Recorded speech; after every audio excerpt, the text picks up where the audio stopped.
Dear viewers, welcome to today's series Visite. I hold in my hands an email from a viewer in Switzerland, and I would like to try to take up this topic very generally, because she describes a situation that her childhood was not a bed of roses and that the path of life was very difficult due to the family in which she was born, due to a lot of beatings, due to a lot of fear. The father drank.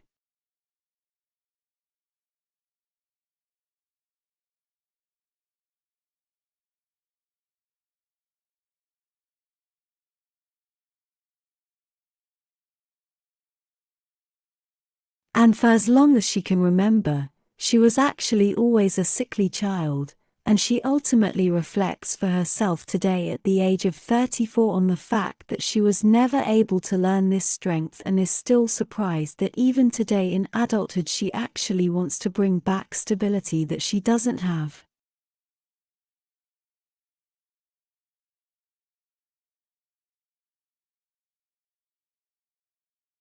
And she asked me to talk about the subject of stress. Why does the stress not only burden our soul? How is it connected that we become physically more vulnerable?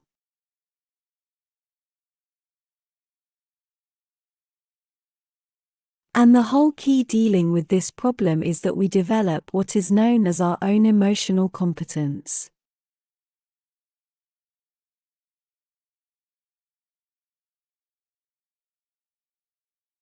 Emotional competence is interesting because it is the most important requirement that we have at all. They say emotional interactions, in everyday life, in dealing with life, and not everything is always rosy and wonderful, but we decide to what extent this is reflected and also changes us in the sense of a perception.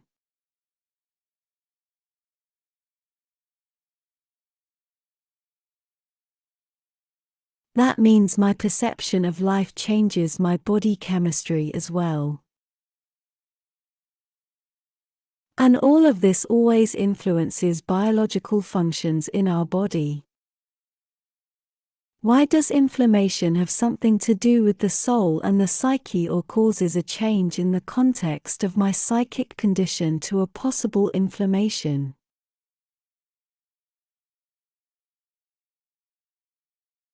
It's interesting that we've been starting to separate everything somehow for more than 100 years.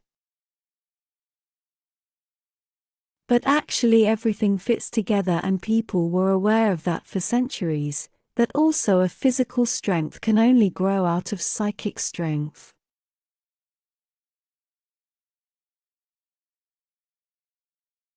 People who are ill feel that they are also suffering psychologically, or, if the psyche is suffering, physical symptoms are encountered too.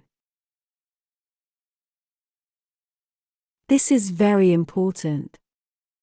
And the stress itself, and I don't want to talk today about the stress that arises when we perhaps live in a very disappointing marriage that turned out differently than you might have thought at first. I don't just want to talk about the fact that stress is also constantly being overwhelmed, that I professionally completely lost myself in this life. The stress caused by grief, by a person you have lost, or also through a situation that puts the family in a very difficult economic situation. These are probably true stress-inducing events.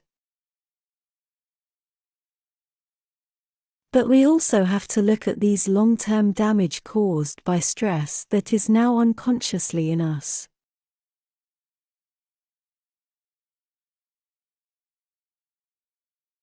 And you have to keep repeating it over and over again, and I beg your pardon if I do that now, but the body always gets the information first. When I keep ducking my head as a child, whether suddenly the hitting hand really comes and I didn't actually do anything, but I felt my father's aggressiveness, then it will also be shaped as information in a small body.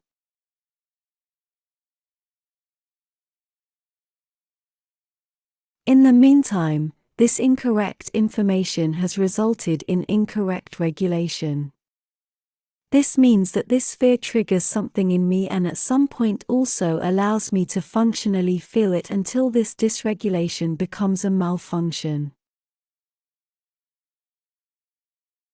And these are things that are actually important, that we simply get rid of this stress. Of course, if it persists, our stress hormones must and will come into constant readiness. Stress is stored evolutionarily. There is danger, there is fear. And this overpressure of cortisone, this willingness to provide cortisol for the stress hormones or stress hormones, but also adrenaline. For example, this is such a high kick that there are people who can't be without this kick. That means they can't even lie down in a deck chair in the garden and relax.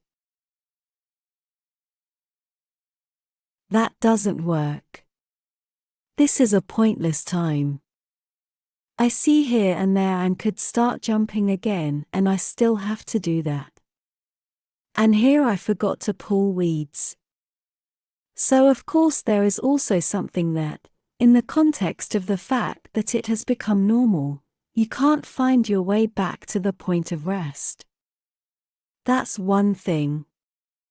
The other thing is that stress is of course always a very subjective feeling. So what one perceives as stress does not have to be or have been stressful for the other.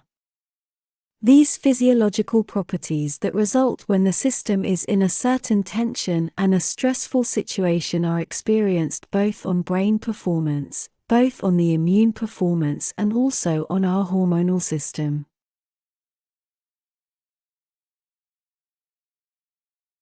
And the great father in general stress research was Seeley. He actually took the concept of stress back then, that was maybe 60 years ago, but he simply took the concept of stress from technology. And engineers called something stress that had an effect, a force directed against resistance.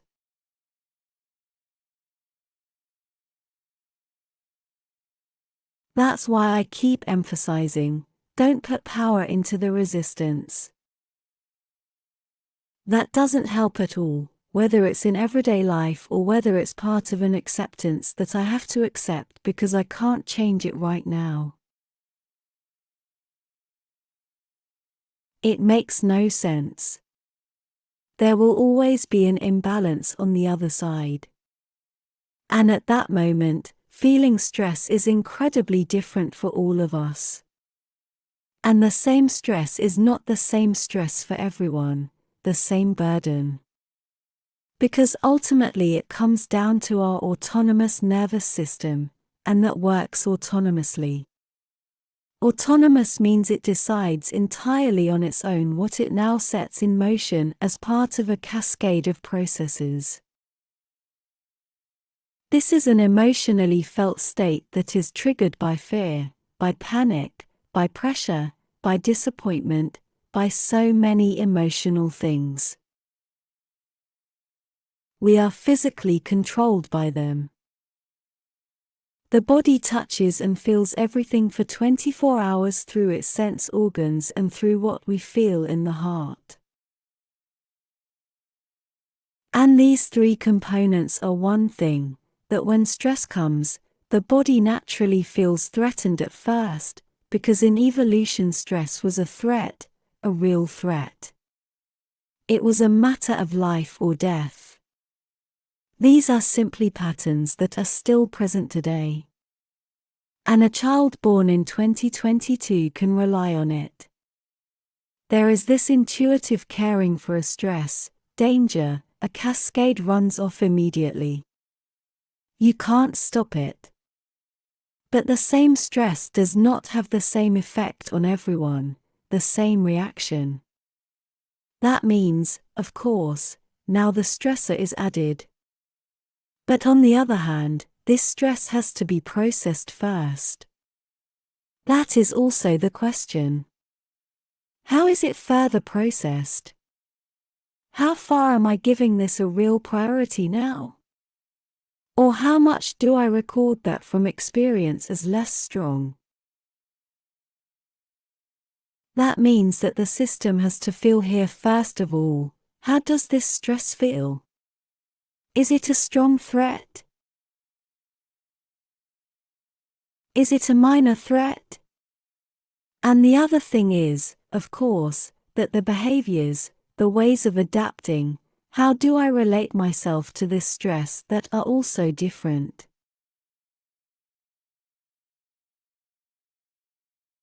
And that means, of course, that if I now assume an earthquake, for example, then the earthquake is a real danger.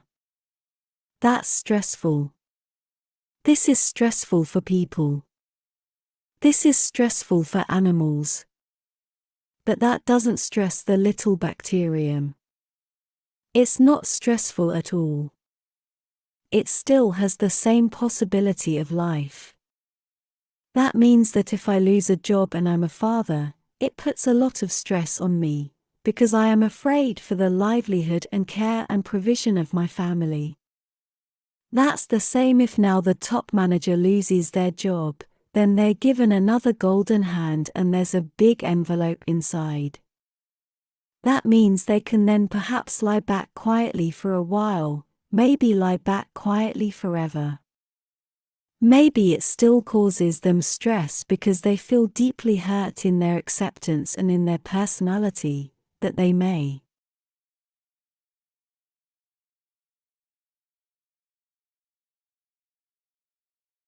and can no longer perform their task.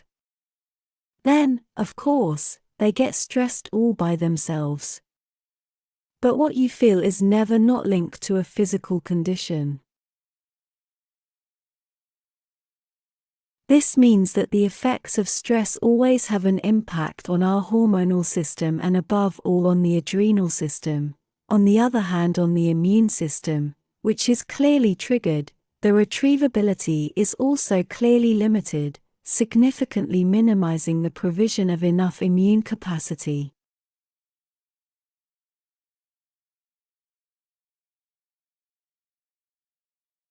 So much energy is missing that the body would use for an escape reaction, fight or flight. On the other hand, the thymus is throttled down, our lymphatic organs, the spleen, the liver, digestion. Just the idea that now the strong libido, everything will be throttled, digestion will be throttled, kidney activity will be throttled, the intestinal activity. That's also reasonable if the evolution has saved, help must come here as soon as possible.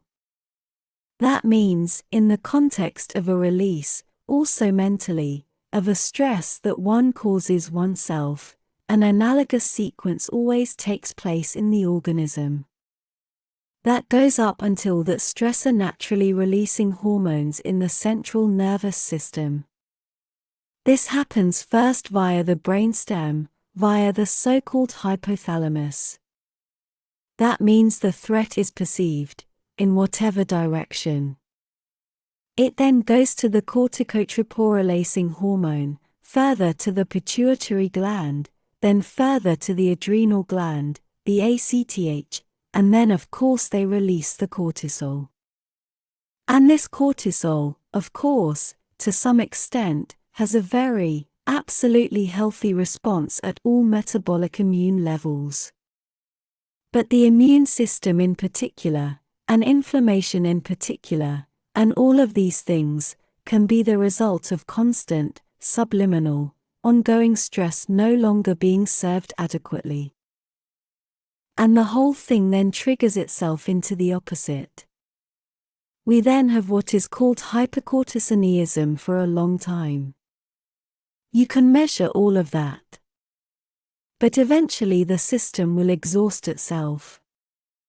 And the trilogy of adrenal insufficiency, that's always in the long run. How long does such stress last? The system is made for acute situations, where people then also run away and then also break down this stress in the context of physical activity until they are out of danger. All that remains today. Today people remain in a certain rigidity with this stress, and alone. And of course that has an influence on all tissues. It also destroys the tissue. It affects the autonomic nervous system. The high level of tension can increase blood pressure and heart rate.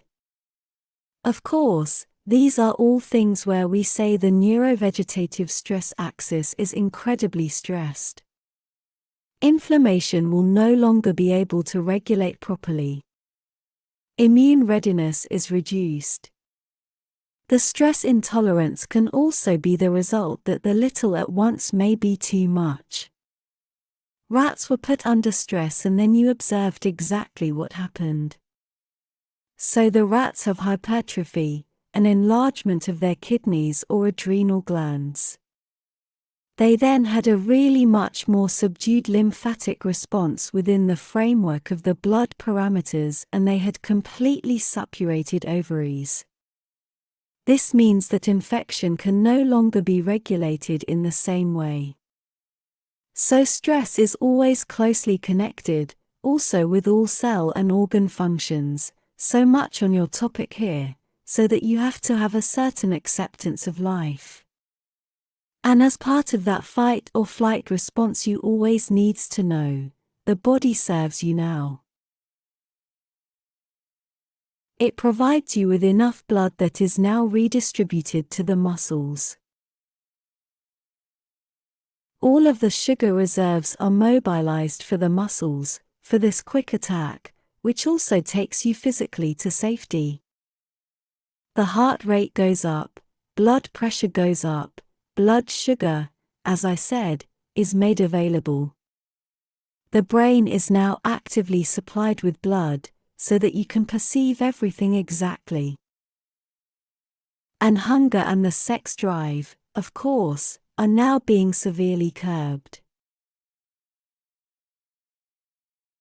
That's over thousands of mechanisms that take place in our body. Of course, we are dealing with an immense burden at this time, that happened between people, through a lack of understanding, through exclusion. These are all things that have subliminally brought about a great development, also to many reactivated viral processes, to many cardiac processes, to many vegetative exhaustion processes. Well, at least that's what I can see. And the higher the civilized world is anyway, the deafer, the less responsive we become to these many signals that the body actually gives us. And if I want to go back to the beginning, this ability of a social skill to handle it well also means, of course, that we didn't grow that big.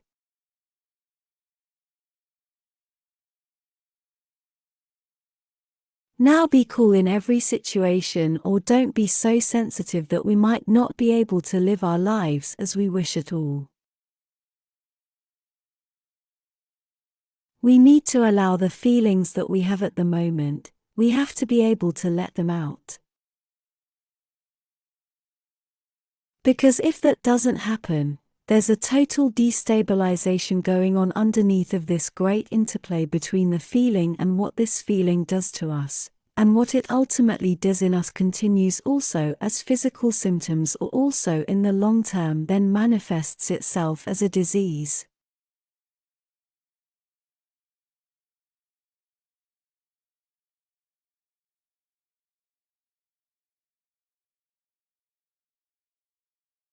That means that I also recognize my emotional limit, that I also remain intact, that no one plays with my feelings, that they are not constantly hurt, that I also know my limits. Go I still bear it, or do I not bear it anymore?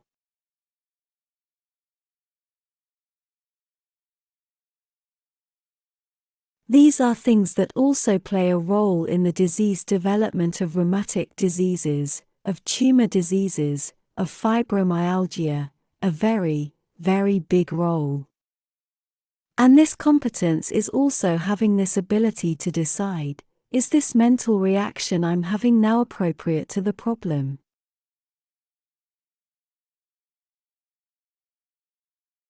Or do I turn this problem into such a dramatic psychological situation?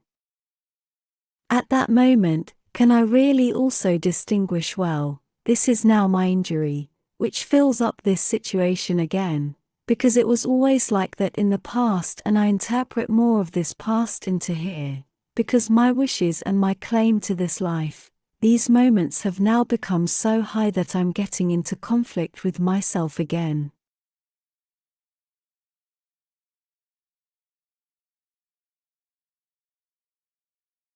This is psychological competence, and it is important that the feelings we have, of course today that we are grown up, that we look very carefully. What is the situation doing to me? What does this pressure do with me? How can I free myself from these chains? How can I live myself too? How can I be happy? I think when we go from this world, then it's really just a question of whether we've managed to become happy.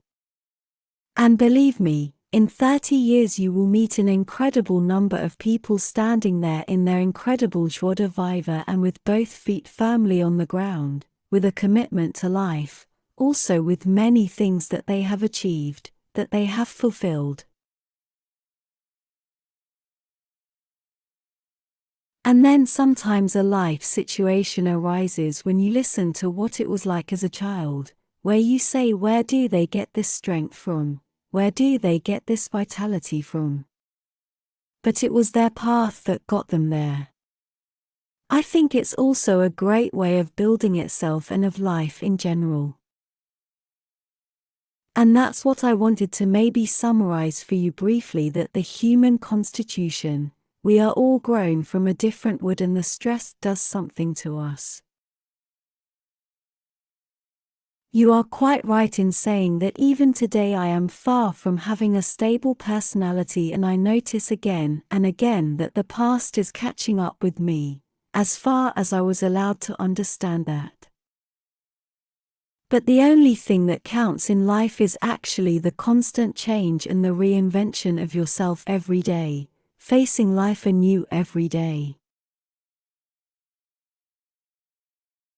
And trust your body with a great deal of certainty, that it wants to be embedded in this happiness and is incredibly grateful if it can and may carry out his tasks for you with less burden, and if you can reduce this potential for conflict at this time, in this life for yourself.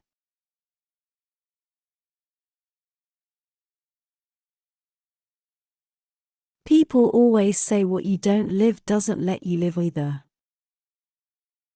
I want to finish in this episode of Visite, and I brought you something. And this plant deserves to be Medicinal Plant 2022.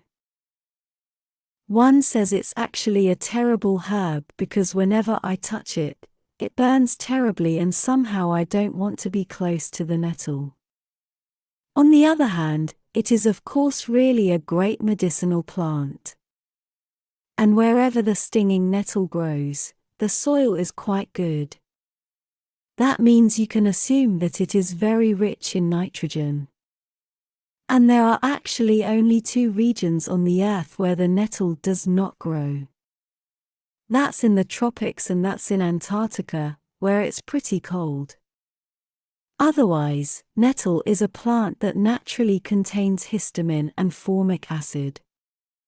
But if you touch them very strongly and bend these little hairs, then it is no longer so sharp and so aggressive on the skin. But what is more important, it contains a lot of silicia, the silicic acid. And the silicic acid gives structure, it gives this scaffolding of our body at all levels good mineralization. The silicic acid is far too little noticed in everyday life, But we talk about starch and often about calcium and vitamin D. But please don't underestimate silica. In addition, there is a very high-quality mineral plant that contains a lot of calcium, magnesium and iron, and above all a lot of chlorophyll. So this green dye, that's the big energy carrier. These brittle stalks are like silicified, they are also very rigid. Hence the structure. And these little leaves that are located, or these hairs, are made up of histamine and amino acids. And then of course there is the chlorophyll and the mineralization in the leaves. That means it really grows on any crap. But that's why it also gets rid of all the crap in us.